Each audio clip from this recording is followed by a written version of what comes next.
आज people farm के kitchen से मैं आपके साथ एक ऐसी रेसिपी लेके आई हूँ जो हर चॉकलेट लवर को बेहद पसंद आएगी। जब भी हम चॉकलेट के बारे में सोचते हैं तो हमारे दिमाग में चीनी आता है, पर जो आज की रेसिपी है वो हमने बिना चीनी के बनाई है, पर फिर भी ये चॉकलेट स्वीट है। तो बहुत से जो ऐसे लोग हैं जिन्हें डार्क चॉकलेट पसंद है, उनके पास बहुत लिमिटेड ऑप्शंस होते हैं। तो इस रेसिपी से आप घर पे ही बहुत कम इंग्रेडिएंट्स के साथ डार्क चॉकलेट बना सकते हैं और साथ ही साथ उसे कस्टमाइज भी कर सकते हैं। यानी कि सेम रेसिपी आप कभी बादाम के साथ बना सकते हैं, कभी रेजिन्स के साथ बना सकते हैं, चाहे तो उसमें ड्राइड ब्लूबेरीज या स्ट्रॉबेरीज डाल सकते हैं। तो चलिए, ये जो रेसिपी है बेहद सिंपल रेसिपी है, मैं आपको दिखाती हूँ।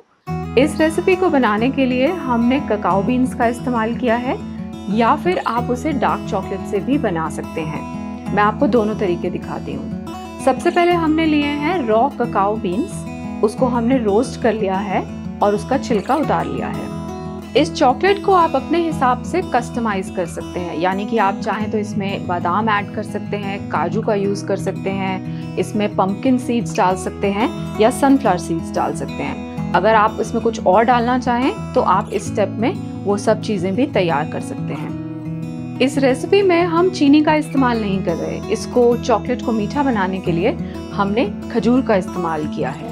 आप अपने खजूर में से छिलका उतार लीजिए, उसका बीज निकाल लीजिए और उसे छोटे छोटे टुकड़ों में काट लीजिए।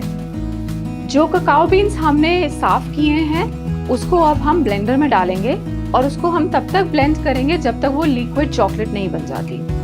अगर इस रेसिपी में आप शुगर फ्री डार्क चॉकलेट इस्तेमाल कर रहे हैं तो आप उसको डबल बॉयलर में मेल्ट कर लीजिए। अब जो खजूर हमने छोटे छोटे टुकड़ों में काटा हुआ है उसको हम एक ब्लेंडर में डालेंगे और हम उसे अच्छी तरह से ब्लेंड कर लेंगे ताकि उसकी पेस्ट जैसी कंसिस्टेंसी बन जाए।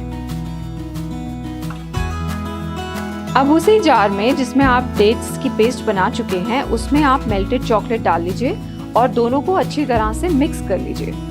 जब हम खजूर और चॉकलेट को मिक्स करेंगे तो शुरू में उसकी जो कंसिस्टेंसी होगी वो आपको थोड़ा ड्राई लगेगी, पर जैसे जैसे हम उसको ब्लेंड करते जाएंगे लगभग 5 से 10 मिनट तक, तो वो स्मूथ होता जाएगा।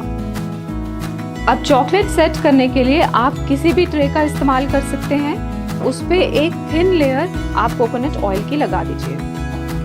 अब उस ट्रे में जो हमने ये चॉकलेट बनाई है खजूरों के साथ वो पोर कर दीजिए और मैंने इसको 1/4 इंच थिकनेस रखी है, पर अगर आपको चॉकलेट थिन्स बनाने हैं तो आप इसे और पतला कर सकते हैं। अगर आपको अपनी चॉकलेट बार मोटी रखनी है तो इसमें मिक्सचर आप बढ़ा भी सकते हैं। अब स्पैचुला की मदद से ये जो मिक्सचर है उसको हम प्रेस करेंगे अच्छी तरह से। अगर आपके पास स्पैचुला नहीं है तो आप स्पून भी यूज़ कर सकते हैं। इसको अच्छी तरह से स्मूथ कर लेंगे इसके सरफेस को, ताकि इस पे कोई भी चॉकलेट के सरफेस पे क्रैक्स ना दिख रहे हों। अब इसके ऊपर हम अपने बादाम, काजू जो भी आप यूज़ कर रहे हैं वो डाल देंगे।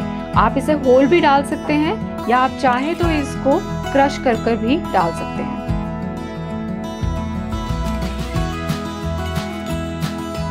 अब जो भी नट्स, सीड्स या अगर आप कोकोनट पाउडर का भी यूज़ कर रहे हैं तो उसको इस सरफेस पे स्पैचुला की मदद के साथ अच्छी तरह से प्रेस कर दीजिए ताकि वो चॉकलेट के साथ अच्छी तरह से चिपक जाए। अब आप अपनी पसंद की शेप और साइज में चॉकलेट को चाकू की मदद से काट लीजिए ताकि जब आप इसे मोल्ड से निकालेंगे तो वो आसानी से निकल जाए। अब इस मोल्ड को हम फ्रीजर में ओवरनाइट फ्रीज होने के लिए रख देंगे।